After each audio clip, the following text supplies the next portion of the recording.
The Tale of Peter Rabbit by Beatrix Potter.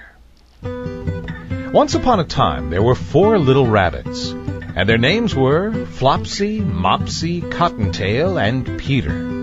They lived with their mother in a sandbank underneath the root of a very big fir tree. "Now, my dears," said old Mrs. Rabbit one morning, "you may go into the fields or down the lane, but don't go into Mr. McGregor's garden. Your father had an accident there. He was put in a pie by Mrs. McGregor. Now run along and don't get any mischief. I'm going out." Then old Mrs. Rabbit took a basket and her umbrella and went through the wood to the baker's. She bought a loaf of brown bread and 5 currant buns. Flopsy, Mopsy, and Cottontail, who were good little bunnies, went down the lane to gather blackberries.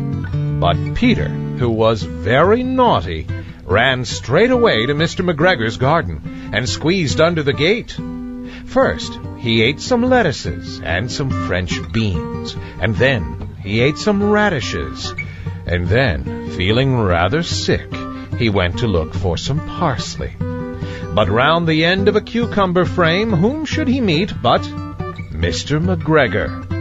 Mr. McGregor was on his hands and knees planting out young cabbages, but he jumped up and ran after Peter, waving a rake and calling out, "Stop, thief!" Peter was most dreadfully frightened. He rushed all over the garden, for he had forgotten the way back to the gate. He lost one of his shoes among the cabbages and the other shoe amongst the potatoes.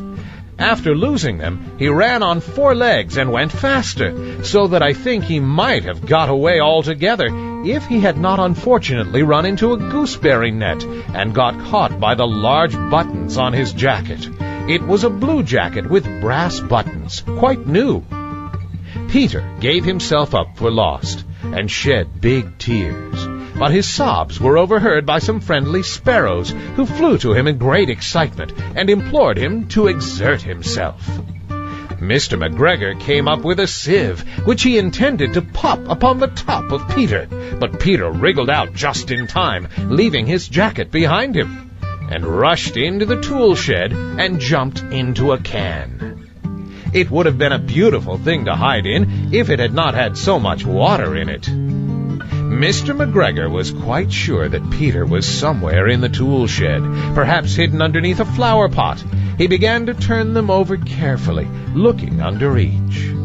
Presently, Peter sneezed, "Curty-shoo!" Mr. McGregor was after him in no time and tried to put his foot upon Peter, who jumped out of a window, upsetting 3 plants. The window was too small for Mr. McGregor, and he was tired of running after Peter. He went back to his work. Peter sat down to rest. He was out of breath and trembling with fright, and he had not the least idea which way to go. Also, he was very damp with sitting in that can. After a time, he began to wander about, going lippity-lippity, not very fast, and looking all around. He found a door in a wall, but it was locked, and there was no room for a fat little rabbit to squeeze underneath. An old mouse was running in and out over the stone doorstep, carrying peas and beans to her family in the wood. Peter asked her the way to the gate, but she had such a large pea in her mouth that she could not answer. She only shook her head at him. Peter began to cry. Then he tried to find his way straight across the garden, but he became more and more puzzled. Presently he came to a pond where Mr. McGregor filled his water cans. A white cat was staring at some goldfish. She sat very, very still, but now and then the tip of her tail twitched as if it were alive. Peter thought it best to go away without speaking to her. He has heard about cats from his cousin, little Benjamin Bunny.